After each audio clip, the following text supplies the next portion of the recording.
दोस्तों, आशा करता हूँ कि आप सभी अच्छे होंगे। इस वीडियो में एक मुनि ने राजा के अहंकार को कैसे तोड़ा, तो आइए शुरू करते हैं इस वीडियो को। एक बादशाह बड़ा ही सनकी दिमाग का था। तुच्छ गलती पर भी वह कठोर सजा दे दिया करता था। लेकिन न्यायप्रिय इतना था कि दूध का दूध और पानी का पानी करके ही दम लेता था। उसके शयन कक्ष के पलंग को रोज ही सुगंधित पुष्पों से सजाया जाता था। यह कार्य नैना नाम की दासी करती थी। एक दिन नैना बादशाह के पलंग को सजा रही थी। तभी उसके दिमाग में यह विचार आया कि बादशाह पुष्पों से सजे इस पलंग पर रोज ही सोते हैं। उन्हें इस पलंग का कैसे आनंद आता होगा। आज मैं भी थोड़ी देर उस आनंद का अनुभव करके देखूं। बादशाह भी अभी देर से आएंगे। यह सोचकर वह उस पलंग पर आनंद अनुभव करने के लिए लेट गई। दिन भर के परिश्रम से थकी होने से नैना को उस पलंग पर निंद्रा आ गई। वह काफ़ी देर तक गहरी नींद में सोती रही। अकस्मात बादशाह ने शयन कक्ष में प्रवेश किया तो दासी नैना को उस पुष्पों से सुसज्जित पलंग पर गहरी नींद में सोते देख बादशाह आग बबूला हो गया और हंटर उठाकर नैना पर कोड़े बरसाने लगा। दासी कोड़ों की मार से हड़बड़ाकर उठ बैठी और क्षमा याचना करती हुई रुदन करने लगी। लेकिन बादशाह रुकने का नाम नहीं ले रहा था। वह लहूलुहान हो चुकी थी। वह बादशाह से लगातार प्राणों की भीख मांग रही थी, लेकिन बादशाह पर कोई असर नहीं हो रहा था। अब दासी ने रोना छोड़कर हंसना शुरू कर दिया। इस पर बादशाह आश्चर्यचकित हो गया। उसने कोड़े मारना छोड़कर दासी से पूछा, अभी तो तुम कोड़ों की मार से चीख रही थी और अब हंसती जा रही हो, इसका क्या कारण है? दासी नैना बोली, गलती माफ़ करें तो मैं सच सच बताऊंगी। बादशाह ने कहा, ठीक है, चलो सच सच निसंकोच बताओ। दासी ने कहा, हजूर, जब मैं आपके पलंग को पुष्पों से सजा रही थी तो मेरे दिल में इस पलंग पर कुछ देर लेट कर आनंद अनुभव करने का विचार आया। मैं आपके पुष्पों से सुसज्जित पलंग पर लेट गई तो मुझे मालूम नहीं कि मैं कब नींद की गिरफ्त में आ गई। कोड़ों की मार से हड़बड़ाकर मेरी नींद खुली। आप कोड़े बरसाते रहे, मैं चिल्लाकर विलाप करती रही। फिर अचानक मेरे दिमाग में विचार आया कि अरे बावली, तू तो इस पलंग पर थोड़ी देर ही लेटी है, इसके परिणाम में तुझे अनगिनत कोड़े पड़ रहे हैं। परंतु बादशाह सारी जिंदगी इस पलंग पर सोता रहा, उसका खुदा क्या हाल करेगा? उसको तो असंख्य कोड़े या कठोर दंड को भोगना पड़ेगा। बस हजूर, इसी विचार से मैं खूब जोर से हंसी जा रही हूँ।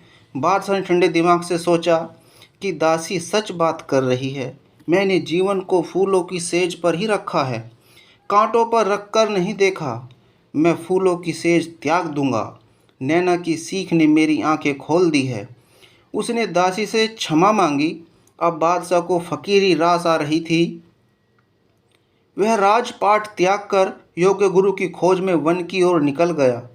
बादशाह योग्य गुरु की खोज में इधर उधर भटक रहा था। वह वन में पहुंच गया तो उसे एक कुटिया दिखाई दी। उसे तीव्र प्यास लग रही थी। पानी पीने की आशा से वह कुटिया पर पहुंच गया। यहाँ एक मुनि ध्यान मग्न बैठा था। उसकी पत्नी भी पास ही बैठी थी। बादशाह ने उससे पानी पिलाने की विनती की। मुनि की पत्नी ने उसे पानी पिलाया और खाने को कुछ फल दिए। बादशाह ने सोचा कि इतने घने वन में यह मुनि तपस्या में रत है, मैं इसे ही अपना गुरु बनाऊंगा। वह वहीं पर बैठकर मुनि की तपस्या से उठने की प्रतीक्षा करने लगा। लंबी प्रतीक्षा के बाद मुनि तपस्या से उठे तो उन्होंने वहां बैठे बादशाह से कारण पूछा कि तुम यहाँ क्यों बैठे हो? बादशाह बोला, मुनि जी, मैं आपको गुरु बनाना चाहता हूँ। मुझे वैराग्य उत्पन्न हो गया है। मुनि तो त्रिकालदर्शी थे, उन्हें सारी घटना की जानकारी हो गई। वे मुस्कुराए और कहा कि हम तुम्हें हमारी सेवा में रख लेते हैं। अगर तुम योग्य हुए तो हम तुम्हें अवश्य ही शिष्य बनाएंगे। अब बादशाह तन मन से मुनि की सेवा करने लग गया। बहुत समय तक बादशाह मुनि की सेवा करता रहा। एक दिन मुनि ने अपने शिष्य की परीक्षा लेने की सोची। मुनि ने अपनी पत्नी से बादशाह के सिर पर कूड़ा करकट डालने को कहा। मुनि की पत्नी ने प्रातःकाल ही बादशाह के सिर पर बहुत सारा कूड़ा डाल दिया। सिर पर कूड़ा पड़ते ही उसका राजसी अहंकार जागृत हो गया। गुस्से में भरकर उसने मुनि की पत्नी से कहा, अगर मेरा राज्य होता तो ऐसे करने वाले के हाथ कटवा देता। मुनि भी यह सब देख रहे थे। वे बोले, वत्स, अभी तुम शिष्य बनने और ज्ञान प्राप्ति के योग्य नहीं हुए हो। तुम अभी इतना राजसी अहंकार है कि तुम इतनी सी गलती पर हाथ तक कटवा सकते हो।